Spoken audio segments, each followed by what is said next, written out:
Hola, buenas tardes. Bueno, pues voy a comenzar una serie de vídeos, varios vídeos, en los que iremos tratando algunos asuntos sobre el tema de los vectores y del espacio 3D. En este primer vídeo vamos a hablar vamos a intentar explicar ciertos conceptos elementales para poder trabajar con vectores. Hablaremos de las coordenadas, cómo se obtiene la medida de un vector, intentaremos entender qué es un poco un vector, qué es el vector que une dos puntos y cómo se obtiene, y la expresión en un sistema de referencia. Bien, pues también terminaremos hablando de un poquito de razones trigonométricas, que son conceptos que necesitaremos también para las aplicaciones de los vectores. Bueno, pues poquito a poco comienzo comentando qué entendemos por las coordenadas, qué es un vector.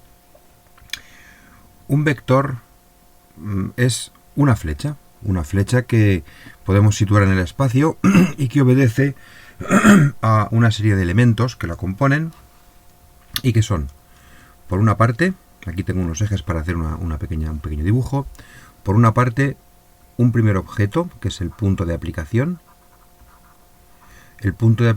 o origen del vector, es donde el vector va a comenzar. Por ejemplo, supongamos que aquí tengo unos ejes de coordenadas, el eje X es este rojo, el eje Y el verde y el eje Z el azul. Voy a coger un punto cualquiera, por ejemplo, este punto de aquí. Este punto es el punto donde voy a aplicar mi vector.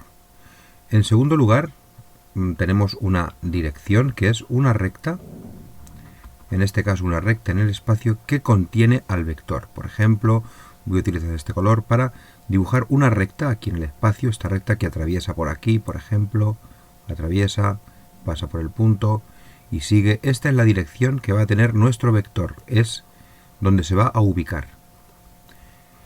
Esta dirección, a partir del punto, tiene dos sentidos, uno hacia acá y otro hacia acá. En este caso, elegiremos uno de ellos y a ese sentido será al que llamaremos sentido asignado al vector. Y por último, la última característica será el módulo, es decir, lo que mide el vector. Una vez que hayamos decidido el sentido, supongamos que el sentido que elegimos es hacia acá, y el módulo, por ejemplo, esta longitud, desde aquí hasta aquí, pues ya podemos dibujar nuestro vector en esta línea y colocando la punta de la flecha en el punto final del vector. Estos vectores, estas flechas que colocamos en el espacio, ya digo, en este caso he dibujado este vector aquí, concretamente, obedecen o se pueden obtener utilizando tres coordenadas. Aquí he dibujado o he representado un vector U al que llamaremos o al que obtendremos utilizando las tres coordenadas siguientes. Primera coordenada, coordenada X3, segunda coordenada, coordenada Y2 y tercera coordenada, coordenada Z4. Claro, estas coordenadas me diréis, bueno, pues pero si los vectores tienen un punto de aplicación y un punto final, ¿cómo sabemos cómo son los vectores usando solo tres coordenadas? Bueno, pues porque estas coordenadas coincidirán con el punto final, el punto de la flecha, y el punto de origen lo tomaremos siempre en el origen del sistema, en el punto 0, 0, 0, que es este que está aquí. Por tanto, voy a hacer un poco el dibujo, luego lo veremos mejor utilizando GeoGebra, pero este vector sería un vector que tiene como punto de origen el 0, 0, 0 y como punto final el correspondiente a las coordenadas 3 de la X, voy a hacerlo con naranja, 3 de la X es este punto de aquí, 2 de la Y sería este punto de aquí y el número 4 del eje de las zetas. Y ahora con estos tres puntos pues voy formando una especie de caja de zapatos o un dibujo donde trazo paralelas a cada uno de los ejes, una paralela a este eje que pase por este punto, al eje de las X, una paralela al eje de las Y que pase por este punto de aquí, lo dibujo. Tengo este punto en el plano base, una paralela al eje de las Z que pase por este punto, una paralela al eje de las X que pase por este punto. Voy dibujando, como veis, una especie de caja de zapatos, una paralela al eje de las X que pasa por aquí, una que sube desde aquí al eje de las zetas, y aquí otra vez paralelas, construyendo esta especie de caja de zapatos o de tetrabric de leche, donde este punto de aquí es el punto 3, 2, 4 y es el extremo del vector. Por tanto, el vector comenzará aquí y terminará aquí. Dibujamos el vector y esta es la flecha que corresponde al vector 3, 2, 4. Si vemos el dibujo usando GeoGebra, vemos que, bueno, sale bastante mejor, ¿no? Y vamos a rotar la vista gráfica para que veáis cómo este vector está colocado en el espacio. Aquí lo tenemos.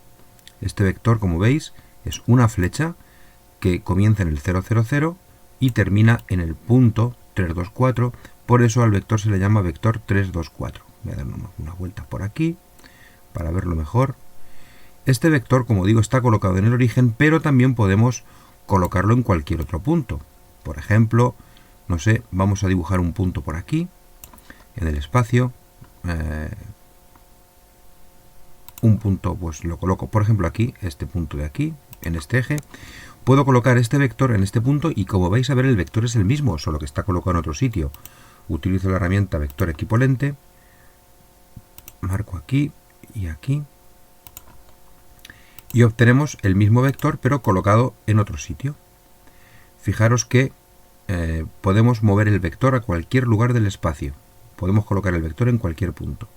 Pero para saber de qué vector se trata, utilizaremos siempre el vector, el representante, que tiene como punto origen el 0, 0, 0 y como punto final las coordenadas del vector, en este caso el 3, 2, 4. Voy a la pizarra otra vez, aquí. Bueno, pues esta es la forma en la que nos dirigiremos a un vector. Cuando queramos hablar de un vector, daremos 3 coordenadas y este vector será el que tenemos aquí en el origen y cualquier representante suyo en el espacio pues será exactamente igual que él. ¿Cómo podemos calcular cuánto mide un vector? ¿O qué hacemos para calcular lo que mide un vector? Bueno, pues utilizando el teorema de Pitágoras en el plano y en el espacio también, podemos obtener que lo que mide el vector se puede calcular como la raíz cuadrada de la primera coordenada al cuadrado más la segunda coordenada al cuadrado más la tercera coordenada al cuadrado. Hacemos estos cálculos y obtenemos el resultado. En este caso, esto es igual a la raíz cuadrada de 29, que haciendo el cálculo sale 5,39. Bueno, pues esto es lo que mide este vector que tenemos aquí, el vector rojo. Podemos hacer otro ejemplo, suponer que tenemos un vector v que tiene como coordenadas menos 1, 3, menos 5. Primera coordenada, la x es menos 1, la segunda coordenada, la y3 y la z menos 5. Podéis intentar hacer el dibujo, yo voy a intentar hacerlo aquí. Esto lo voy a dibujar de azul. La coordenada menos 1 de las x es este punto de aquí. 3 de las y es 1, 2, 3, es aquí. Y en la z menos 5, menos 1, menos 2, menos 3, menos 4, menos 5 que está aquí. Prolongásemos esto para abajo, sería menos 3, menos 4 y menos 5 aquí. Vale. Bueno, pues ahora, igual que he hecho antes, dibujaríamos aquí un tetrabric o una caja de zapatos o como queramos llamarlo, dibujando paralelas para acá, haciendo la caja. En este caso, hacia abajo, claro. Bueno, si me sale. Bueno, me está saliendo un poco, no es fácil hacerlo. Aquí, ahora para abajo, este para acá, este baja también para abajo, recto si puede ser, este para acá,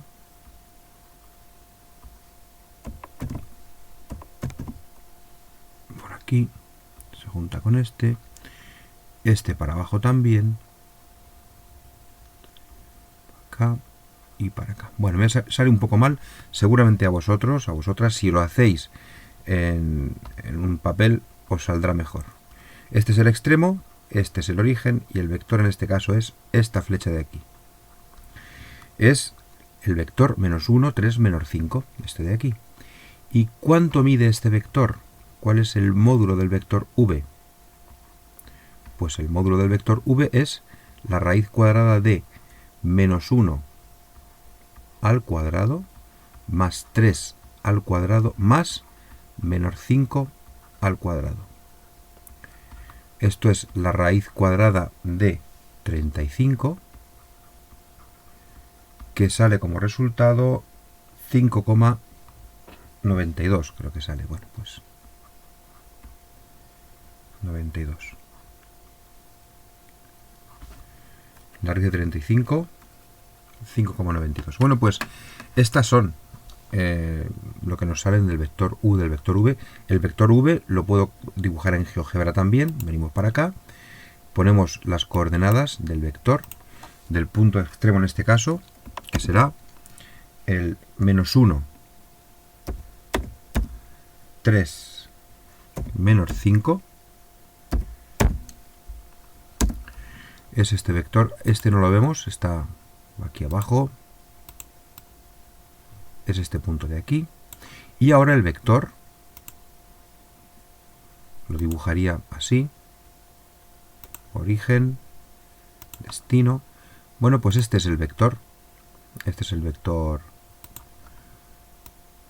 que hemos dibujado, el segundo de ellos. Este sería nuestro dibujo, más o menos el que me sale por aquí.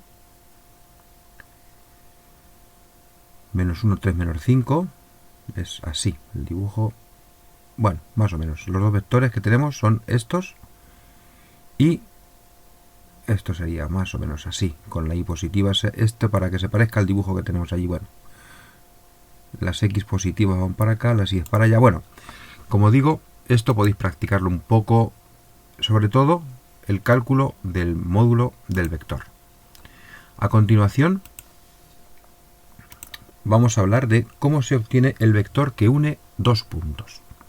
Y para eso lo que tenemos que hacer es, si tenemos aquí dos puntos, el punto A y el punto B, lo que hacemos es construir el vector que une dos puntos, obteniendo las coordenadas del vector, que se llamará en este caso AB, es una forma de llamarlo, restándole al extremo, a las coordenadas del extremo, le restamos las coordenadas del origen. Por tanto sería menos 2 y menos 1, menos 3, 0 y menos 1, menos 1, y 4 y menos 3, 1. Este sería el vector resultante. Vamos a ir a verlo en GeoGebra. Bueno, este es el dibujo que hemos, el de antes, el de los dos vectores que teníamos, el primero y el segundo. Y aquí vemos en esta construcción los dos puntos. El punto 1, 1, 3 es el punto A. Este de aquí es el punto 1, 1, 3. Este. 1 de las X, 1 de las Y y 3 de las Z. Podemos verlo rotando un poquito mejor. Vamos a ver para acá, así. 1 de la X, 1 de la Y y 3 de la Z, el punto A. Y el punto B es el menos 2, 0, 4, menos 2 de las X, que está aquí. 0 de la Z y 4 de las Y, es este punto de las Z, perdón, 4. Este punto, y aquí vemos los dos puntos como están colocados en el espacio. Damos un poquito de vuelta, así, vale. Y ahora voy a construir el vector que une estos dos puntos. Este vector lo uno, punto origen, punto extremo, y nos sale así este vector. Este vector es el vector que une los dos puntos. Claro, vamos a ver cuáles son sus coordenadas, pero para ver cuáles son sus coordenadas tendré que situarlo en el origen de coordenadas. Para situarlo en el origen de coordenadas, el punto que necesitamos es el 0, 0, 0, lo tengo por aquí puesto. Y ahora trasladaremos este vector al origen de coordenadas para ver cuáles son las coordenadas de este punto resultante. Trazamos aquí, trazamos el vector equivalente a este vector y que pase por el 0, 0, 0. Bueno, y este es el vector en el origen. Fijaros que este vector es el representante en el origen del vector que tenía por aquí por el espacio, ¿no? Y este vector apunta a un punto final, que es el que aquí llama C'1, que es el que nos da las coordenadas del vector. Este punto C'1 lo tenemos aquí, y tiene como coordenadas menos 3, menos 1, 1, que son las coordenadas del vector, las coordenadas que tenemos aquí del punto C'1. De esta manera se consigue obtener las coordenadas del vector que pasa por dos puntos. En la siguiente pizarra vamos a ver cómo podemos utilizar un sistema de referencia tipo IJK, vectores unitarios en cada una de las direcciones, para expresar un vector. Primero voy a dibujar los tres vectores. El vector I es un vector unitario, eso quiere decir que es un vector que mide 1 y que está situado en el eje de las X. Sus coordenadas son 1, 0, 0. El punto 1, 0, 0 es este punto, será el extremo del vector y por tanto el vector es este. Este es el vector I. El vector I. El vector J es el segundo vector importante de la base de vectores. Está situado en el eje de las Y's, también es unitario y sus coordenadas son 0, 1, 0. Este es el vector J, este de aquí, va del 0, 0, 0, 0 al punto 0, 1, 0. Este es el vector J. Y el tercer vector es el vector llamado K. Este vector llamado K está situado en el eje de las zetas y sus coordenadas son 0, 0, 1. Será este vector aquí hacia arriba. Este es el vectorcillo K. Estos vectores son muy importantes porque cualquier otro vector se puede poner como combinación de ellos. Es decir, el vector U, por ejemplo, que es el vector, supongamos, 3, 2, 4. ¿Cómo se puede escribir en función de IJK? Bueno, pues fijaros que el vector 3, 2, 4, su primera coordenada sería esta, ¿no? Esta de aquí, que si nos damos cuenta es 3 veces el vector I. Una vez el vector I, 2 veces el vector I y 3 veces el vector I. Su segunda coordenada, la coordenada I, sería esta de aquí, el 2, que si nos damos cuenta es como 2 veces el vector J, ¿no? Por tanto, tenemos 3 veces el vector I, 2 veces el vector J, y la tercera coordenada, que es 4, está aquí, el punto, ¿no? El 4 está aquí, y si nos fijamos es como 4 veces el vector K. Como 4 veces el vector K. Por tanto, tenemos el vector 4K, y el vector U realmente se puede poner como la suma del vector 3i más el 2j, lo que nos daría este vector de aquí, y a este vector le sumamos el 4K, perdón, que nos da ya esta suma de aquí arriba, y por tanto el vector, el dibujo sale un poquito mal, el vector U, que se puede poner como la suma de estos tres vectores. Es decir que el vector U se puede escribir como 3 por I más 2 por J más 4K. Estas dos formas de escribir vectores son equivalentes y el vector U lo podemos llamar así o también así. A continuación voy a hablar un poquito de las razones trigonométricas de un ángulo porque son conceptos que hacen falta para luego aplicar bien el tema de los vectores. Tenemos un triángulo rectángulo, eso quiere decir que tenemos en el triángulo un ángulo recto, y un ángulo del cual vamos a obtener sus raíces trigonométricas, el ángulo alfa, este que está aquí. Con respecto al ángulo alfa podemos referenciar los lados del triángulo como, bueno, la hipotenusa, que es el lado opuesto al ángulo recto y que es el más largo. Este cateto de aquí, que es el cateto que se opone al ángulo alfa, se llama cateto opuesto. Y este cateto de aquí, que es adyacente al ángulo alfa y que se llama cateto contiguo, porque es contiguo al ángulo alfa. A partir de estas tres longitudes se definen las razones trigonométricas seno, coseno y tangente. ¿Por qué son razones trigonométricas? Porque son cocientes de longitudes. En particular las cocientes de las longitudes siguientes. El seno del ángulo alfa es igual a lo que mida el cateto opuesto partido por lo que mida la hipotenusa. El coseno del ángulo alfa es igual a lo que mida el cateto contiguo partido por lo que mida la hipotenusa.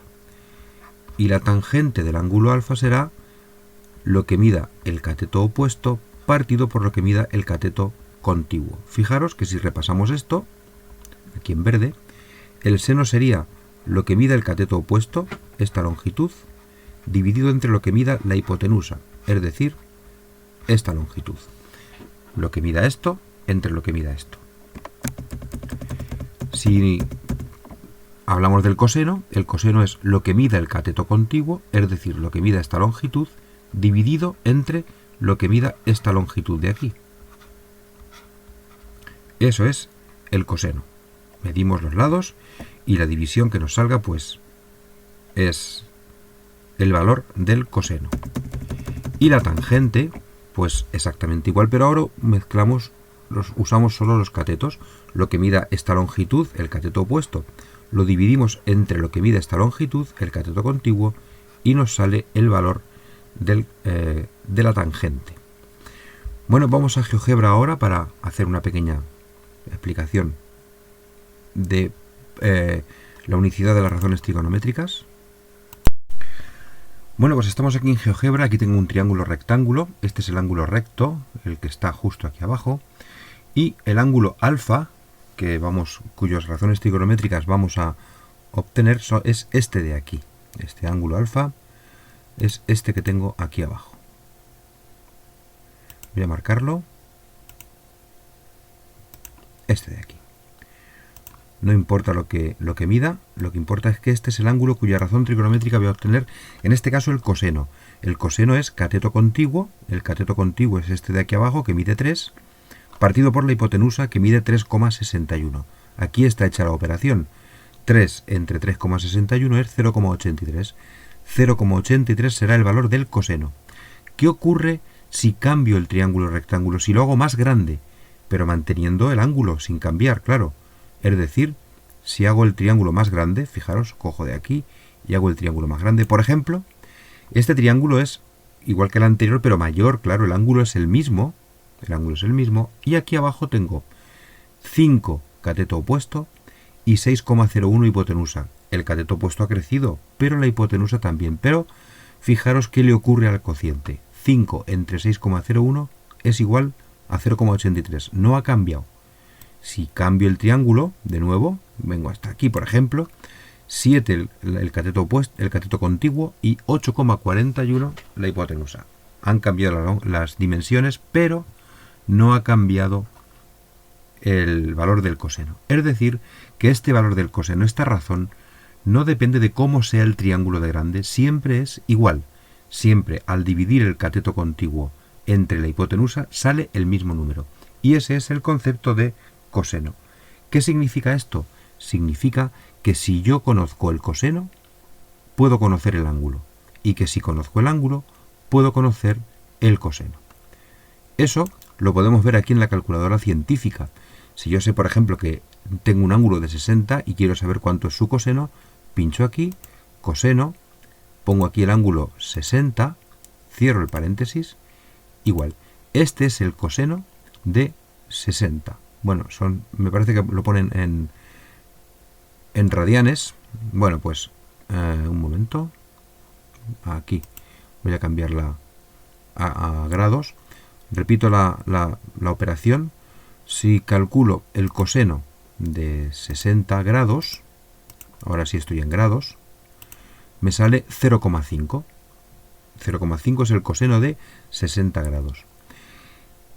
Igualmente, si conozco el valor del coseno, puedo hallar el ángulo. Si yo conozco que el coseno vale 0,5, puedo hallar el ángulo usando la función inversa.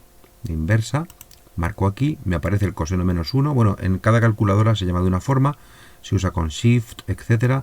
Bueno, si yo pongo aquí el coseno menos 1, que es el arco coseno, el ángulo cuyo coseno es 0,5, cierro paréntesis y lo doy al igual, me responde con 60. Es decir, repito, si conozco el ángulo, puedo hallar el coseno. Y si conozco el coseno, puedo hallar el ángulo.